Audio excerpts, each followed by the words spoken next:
Hello students, good morning. How are you my dears? It seems you are fine.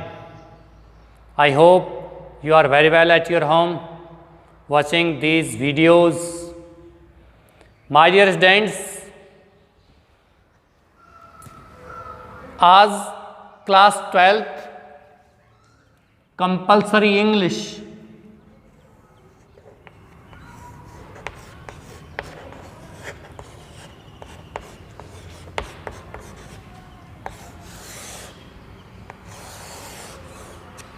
आपका chapter चल रहा था, poem का chapter था और पोएम का नाम the noble nature.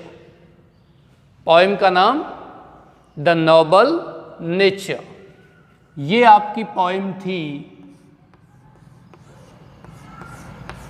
The noble nature. Dear students, ये आपका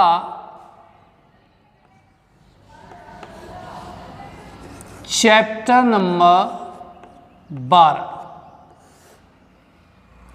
पोएट्री सेक्शन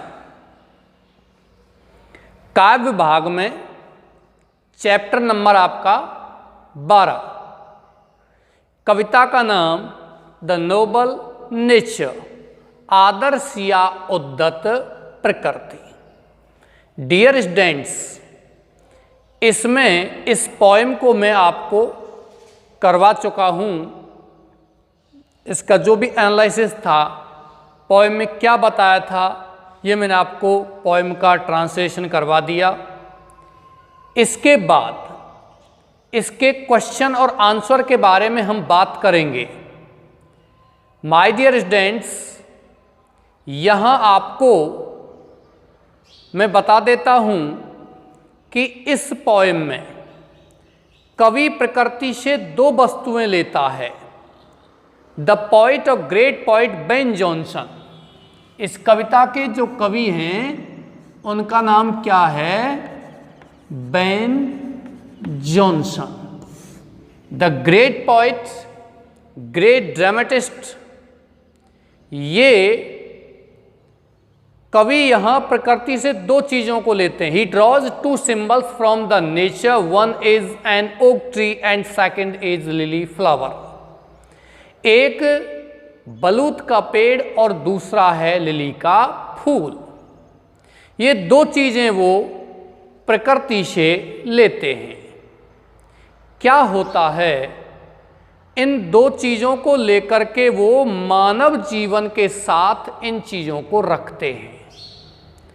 बलूत के पेड़ का यहाँ वर्णन किया गया और वो कहते हैं कि एक पेड़ की तरह विशाल आकार में बढ़ने से कोई भी इंसान महान नहीं बनता है, कोई भी इंसान बड़ा नहीं बनता है। या फिर बलूत के पेड़ की तरह 300 वर्षों तक खड़ा रहने से जो अंत में भी केवल सूखी लकड़ी के लिए गिरा दिया जाता है, इससे भी कोई महान नहीं बनता है। कहने का मतलब ये है कि मानव का जीवन यदि लंबा जीवन हो, लंबे समय तक यदि कोई व्यक्ति जीवन जिए और अपने जीवन में कोई भी हीरोइक डीड्स, मूल्यवान कार्य वो ना करे, तो उसका जीवन व्यर्थ है। दूसरी हम बात करते हैं लिली फ्लावर। लिली के फूल के बारे में कवि कहता है कि मई के महीने में ये फूल खिलता है, उसी रात को ये फूल मुरझा जाता है, लेकिन जो भी व्यक्ति इसको देखता है वो देख करके मंत्रमुग्ध हो जाता है, उसके प्रति आकर्षित हो जाता है और उसके हृदय को वो शून्य भाव से हटा करके उसके हृदय में वह प्रसन्नता भर देता है, उसके हृदय को प्रसन्न कर देता है। तो यहाँ लिली का फूल कम समय जीवन जिया है, लेकिन उसके बावजूद भी वह एक अलग छाप रखता है, इम्प्रेस करता है लोगों को। इसी प्रकार से मानव जीवन भी चाहे थोड़े समय का हो, लेकिन वह हीरोइक डीड्स और वर्चुअस डीड्स, मूल्यवान कार्यों से भरा हुआ होना चाहिए। ये बात कवि कहना चाहता है, कवि बताना चाहता है। प्रिय विद्यार्थियों, इस पाठ में से एक क्वेश्चन मैं आपको कंप्लीट करवा चुका हूं कि कौन कौन सी symbol, what symbol does Ben Jonson draw from the nature. तो ये मैंने क्वेश्चन करवा दिया। सेकंड क्वेश्चन आपका चल रहा था, वह मैंने छोड़ा था, और सेकंड क्वेश्चन है mention the qualities of an oak. Question number second.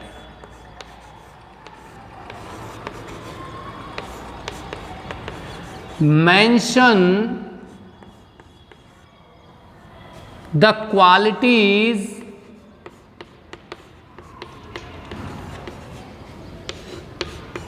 of an oak। ये आपका क्वेश्चन है। क्वेश्चन क्या कहता है? एक ओक ट्री, एक बलूत के पेड़ के गुणों का वर्णन करो। प्रिय विद्यार्थियों, क्या गुण होते हैं? नंबर 1, बलूत का पेड़ आकार में विशाल होता है।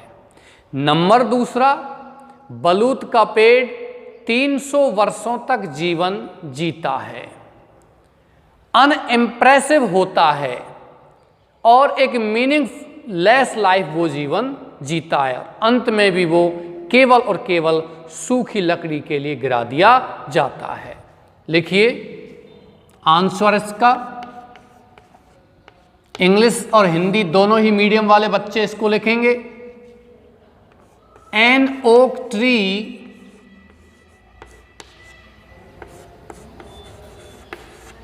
एक बलूत का पेड़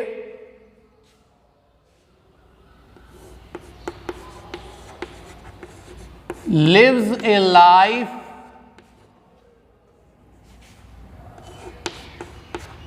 of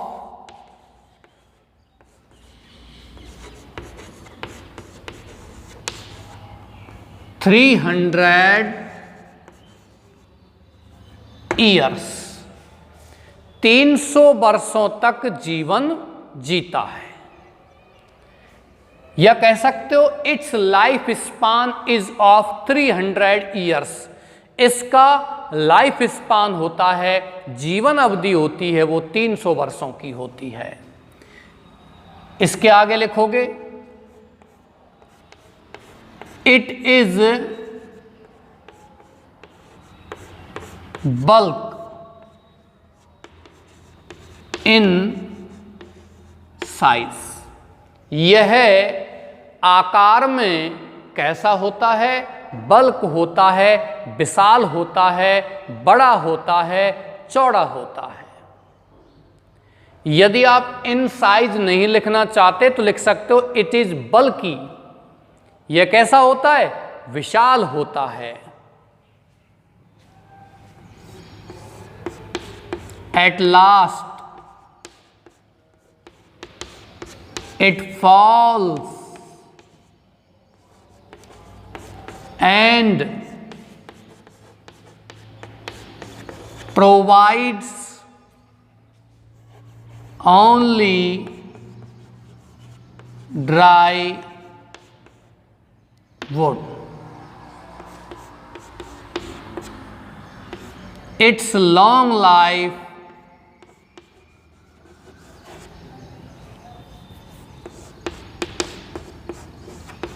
is meaningless and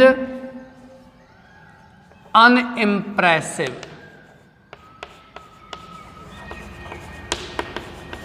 my dear students, ये आपका आंसर हो गया।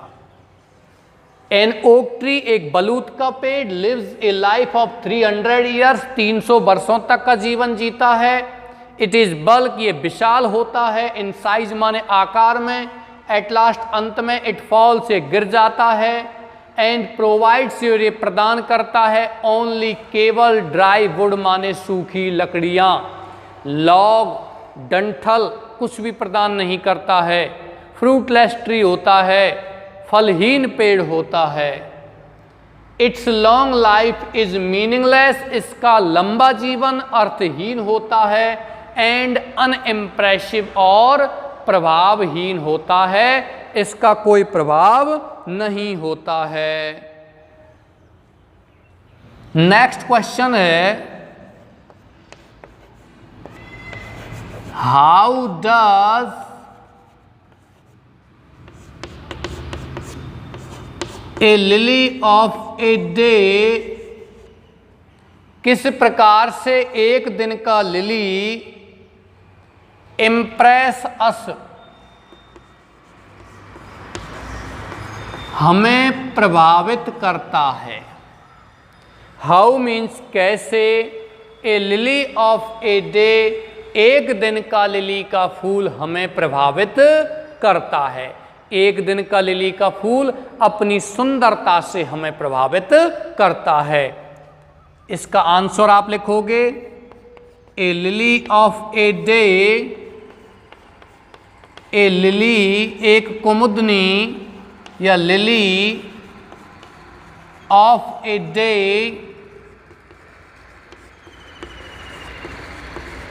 impress us with its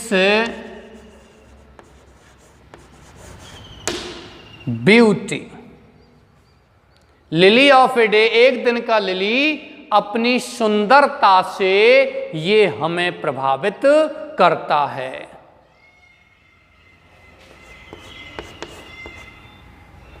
it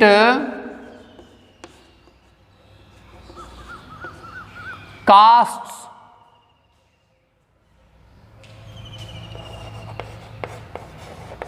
A spell, यानी ये मंत्र मुग्ध करता है, आकर्षित करता है, या अट्रैक्ट कर सकते हो, या एनचेंट्स करता है, a spell on everyone। It has a short but meaningful life।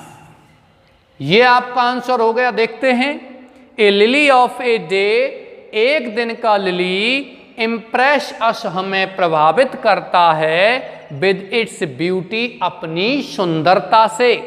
It cast ये डालता है, रखता है, ए स्पेल माने एक प्रभाव यानी मंत्र मुग्ध करता है, ऑन एवरीवन माने प्रत्येक व्यक्ति पर। It has a short but meaningful life, it has ये रखता है, ए शॉर्ट माने एक छोटा लेकिन मीनिंगफुल लाइफ माने एक अर्थपूर्ण जीवन। मीनिंगलेस अर्थहीन, मीनिंगफुल अर्थपूर्ण। चलिए नेक्स्ट क्वेश्चन की ओर बढ़ते हैं। Next question is, how can human life, question number 4, how can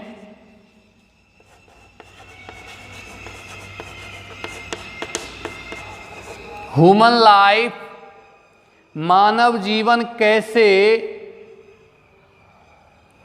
be perfect according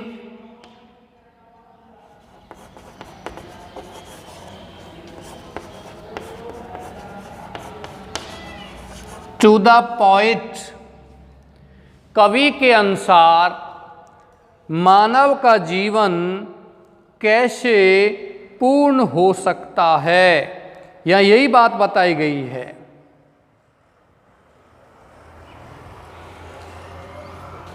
चलिए आंसर लिखते हैं। आप मुझे बताइए कैसे हो सकता है मानव का जीवन।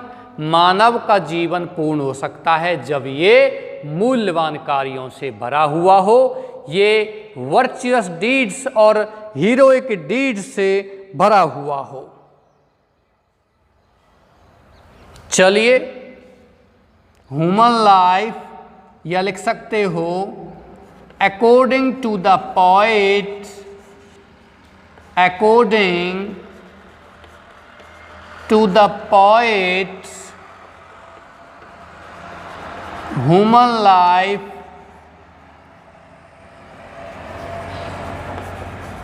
Can be perfect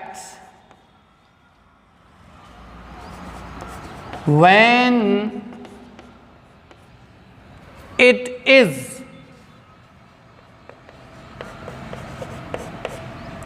full of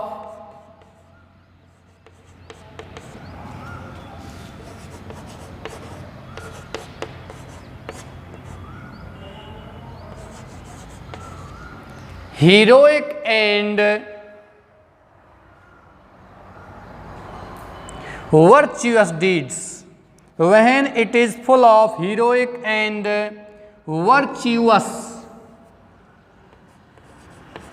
virtuous deeds, and when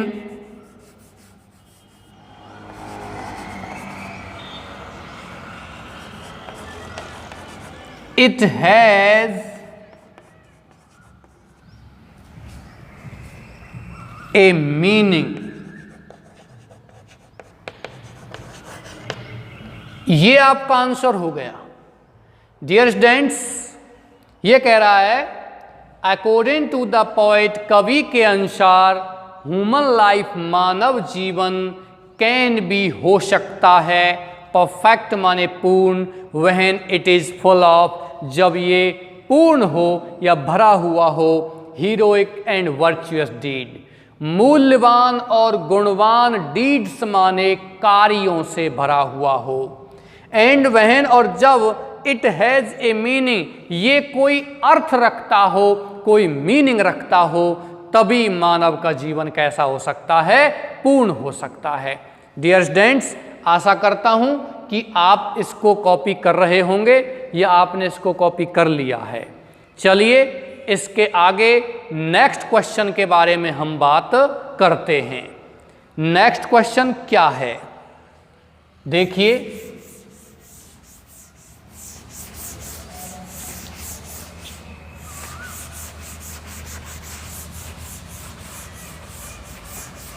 next question पर आने से पहले आपको यहाँ ये बताना अति आवश्यक है कि कवि यहाँ प्रकृति से दो वस्तुएं लेता है।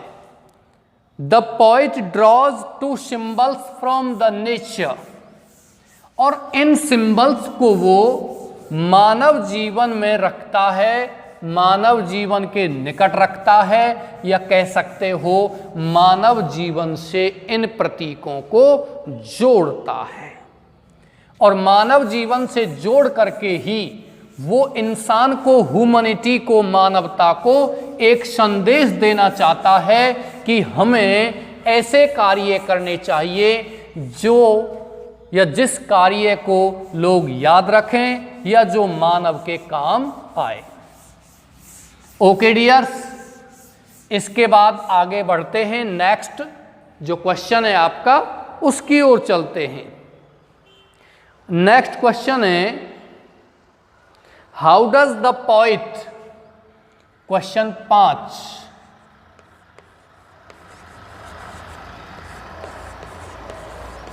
How does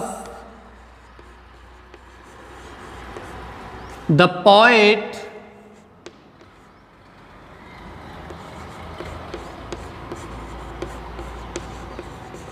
juxtapose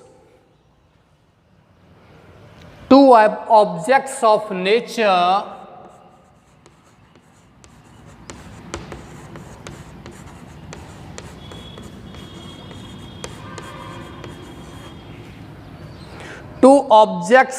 nature with human life।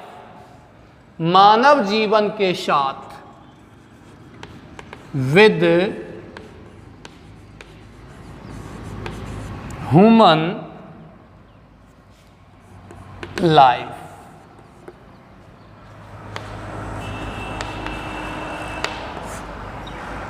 यहां मानव जीवन के साथ कवि यहां प्रकृति की दो चीजों को कैसे निकट रखता है, कैसे जोड़ता है,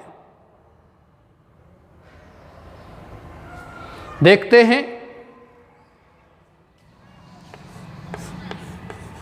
the great poet Ben Jonson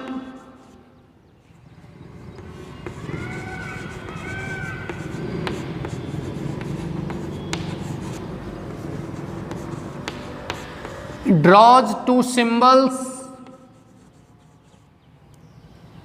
from nature: an oak,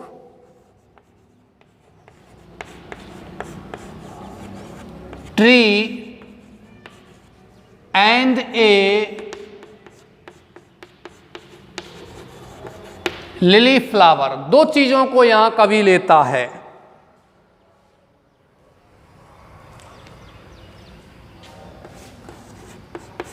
By drawing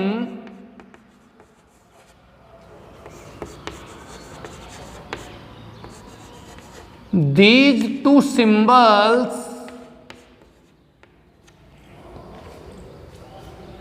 he imparts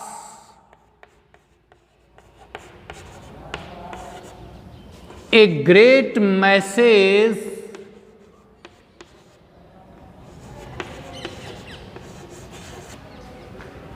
and meaning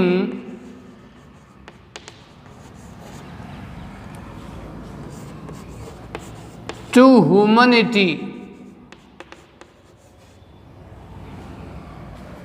that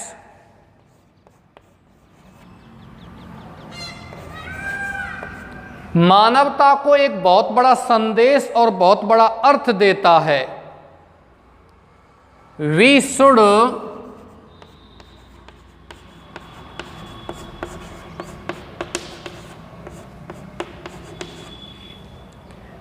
live a life in deeds, not in years। हमें हमारा जीवन कार्यों में जीना चाहिए, ना कि वर्षों में।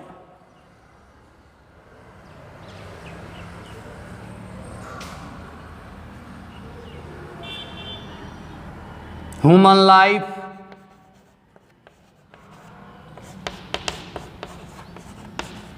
should be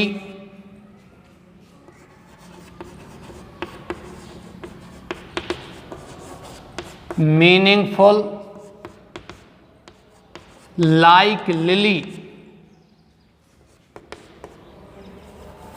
whether it is short।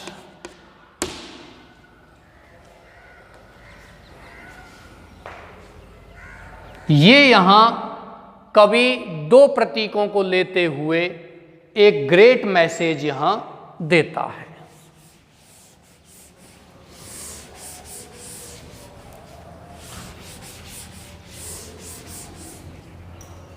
चलते हैं आगे। पैरा चेंज कर सकते हो। द पोएट, कवि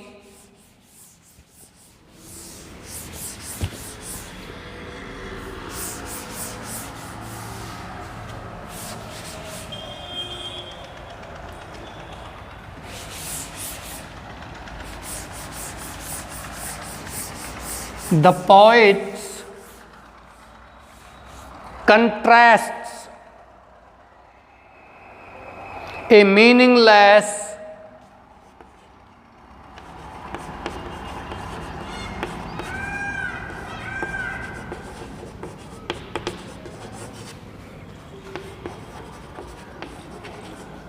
and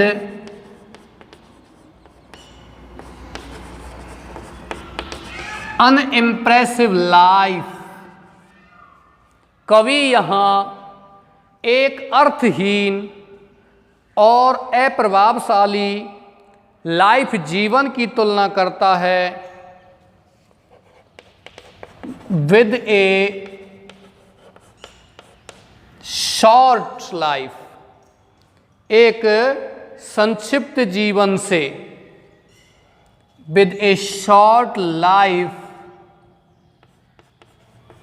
that is full of heroic deeds. ये यहां इस क्वेश्चन में बताया गया है।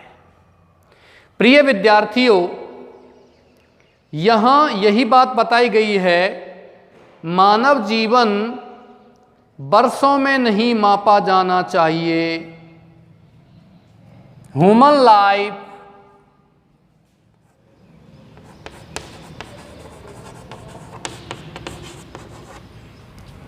should not be measured in years, but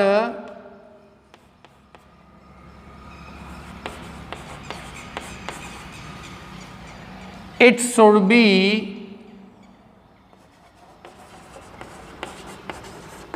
measured, बल्कि इसको मापा जाना चाहिए on the basis of achievements, on the, प्रिय विद्यार्थियों, मानव जीवन should be measured on the basis, आधारित होना चाहिए ऑफ achievements and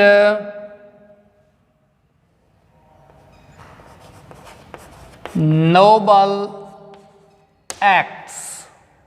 ये आपका आंसर है। अब ये क्वेश्चन थोड़ा बड़ा है, आंसर बड़ा है इसका। इस आंसर में सारी चीजें यहां कंप्लीट की जा चुकी हैं। आपको एक प्रश्न आता है कि यह कविता हमें क्या मैसेज देती है, यह कविता मानव जीवन के लिए क्या संदेश देती है। यह प्रश्न आता है, discuss the theme of the poem, कविता की विषय वस्तु के बारे में बात करो। तो देखिए, the great poet Ben Jonson, the great poet, या पोइट और लिखना है, sorry for that, great poet, great poet, महान कवि Ben Jonson draws two symbols from nature, प्रकृति से दो प्रतीक लेते हैं, एन ओक ट्री, एक बलूत का पेड़, एन लिली फ्लावर, और लिली का फूल। By drawing these two symbols, इन दो प्रतीकों को लेते हुए ही इम्पार्ट्स, वो प्रदान करते हैं एक ग्रेट मैसेज, एक बहुत बड़ा संदेश, एंड मीनिंग, और बहुत बड़ा अर्थ, टू ह्यूमैनिटी, मानवता के लिए, दैट की वी शुड लिव लाइफ, हमें जीवन जीना चाहिए, इन डीड्स माने कार्यों में, नॉट इन ईयर्स, वर्षों में नहीं। कितने ही वर्ष जी लीजिए वो नहीं, कितने कार्य किए हैं ये है। आप कितने वर्ष जीवन जिए हैं, बजाय इसके ये होना चाहिए कि कोई व्यक्ति ने अपने जीवन में, अपने लाइफ में कितने कार्य किए हैं। ये बात यहां बताई गई। ह्यूमन लाइफ, मानव जीवन शुड बी मीनिंगफुल, अर्थपूर्ण होना चाहिए, लाइक लिली, लिली की तरह, वेदर इट इज शॉर्ट, चाहे ये कैसा हो, छोटा हो।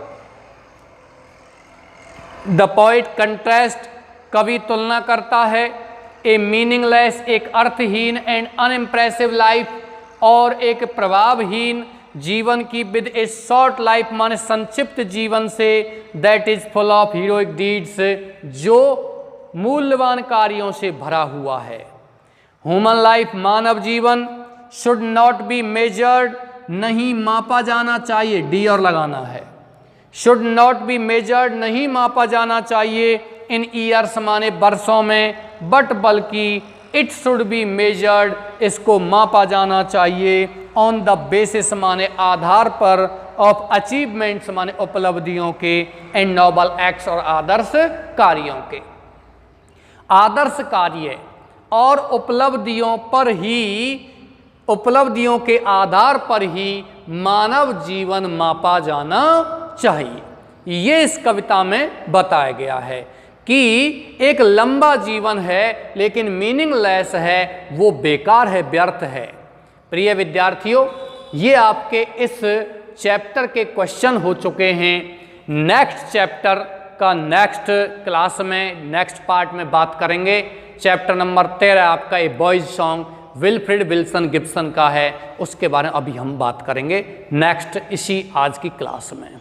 ओके डियर्स, मैं आशा करता हूँ आपने वीडियो को पॉज करते हुए आप इसको आराम से कॉपी कर रहे, उतार रहे हो। प्रिय विद्यार्थियों, आपको ये पॉइंट्स अच्छे से समझ में आ रही हैं, इन प्रश्नों को भी आप साथ साथ करते चलिए। इसी के साथ मैं आज की क्लास यहाँ समाप्त करता हूँ। Thank you very much.